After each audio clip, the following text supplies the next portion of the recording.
everybody, Fran here, welcome back to my channel. This video is the third in a series of 7 videos that explores key themes in John's prologue. This video is going to look at light and darkness, and as always is in line with Edexcel A-level religious studies. The first concept that I'm going to talk through is the concept of light. Now, these are not the only references to light in John's prologue. Some of them overlap with other areas I want to talk about, and so I've not popped them on this slide. But what you can see here is that the theme of light does appear in John's prologue. In him was life, and that life was the light of all mankind. The true light that gives light to everyone was coming into the world. Now, in John's prologue, light is a symbol for the word, or the logos, which is explored in video 1 of this series. It is through light that we can see the world and understand it. And this has parallels to Genesis, because the Logos is the creative force behind the world, the giver of life, but light is the first gift of creation, and this allows us to understand and see the world. John's prologue promises that the light is coming into the world in the person of Jesus. The light of Jesus is the true message of God. But this isn't just intellectual knowledge, it is a transformational knowledge that brings about eternal life. And this will link into some discussions that we have in later videos about belief and being children of God. Light also appears in John's prologue when John the Baptist is mentioned.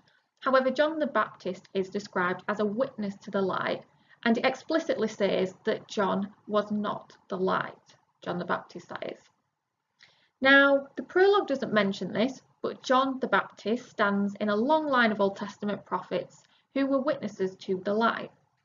And what John's Gospel is inferring here is that John the Baptist and those previous prophets were witnesses to Jesus, Jesus being the light, Jesus being the Logos. However, the research of Raymond E. Brown is quite interesting at this point. He says that the followers of John the Gospel writer and John the Baptist following were in a conflict at this time. The followers of John the Baptist rejected Jesus, and therefore what John the Gospel writer in his prologue is trying to address is the positioning of John the Baptist in relation to Jesus. He's trying to clarify and put forward his opinion on the matter. John the Baptist, whilst a prophet, is only a prophet, whereas Jesus is the Logos, and those two things are different. We're now going to look at the concept of darkness, and John's prologue reads, "The light shines in the darkness, and the darkness has not overcome it."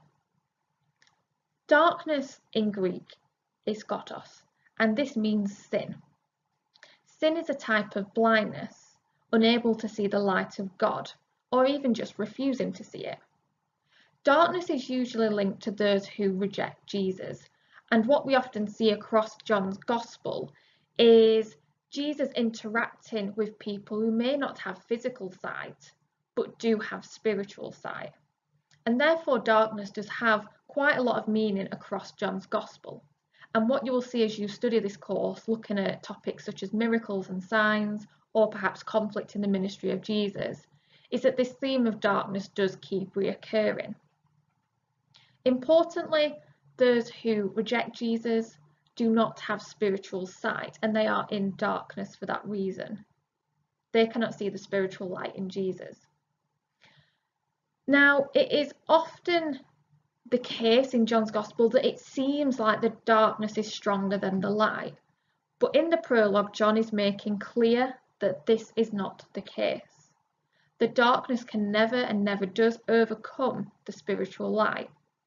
In John 1:5 here, the verb katabiano is used and can be translated as understood or overcome, as we've popped on this slide.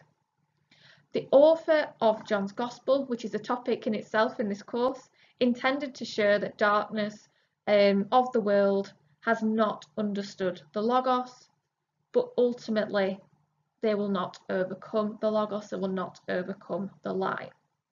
John is therefore reassuring his reader that darkness did not overcome Jesus because he rose from the dead into eternal life. In terms of the influences of Hellenism and/or Judaism then, light and darkness are seen in Gnosticism, which comes under the umbrella of Hellenism, and can be used to suggest that John's prologue was influenced by Greek thought or by the process of Hellenism. However, there is also some evidence that the terms lightness and darkness could have been influenced by Judaism. The Dead Sea Scrolls record that the Essenes saw themselves as the sons of light and their enemies as the sons of darkness. And perhaps John's prologue may have been influenced by such understandings. However, Raymond E. Brown has put forward that it is unlikely that John would have been aware of these writings, and perhaps we shouldn't read too much into the link between lightness and darkness in the Dead Sea Scrolls and lightness and darkness in John's prologue. That then marks the end of this third video of 7 on the theme of light and darkness in John's prologue. Thank you for watching and make sure to subscribe to the channel if you haven't already.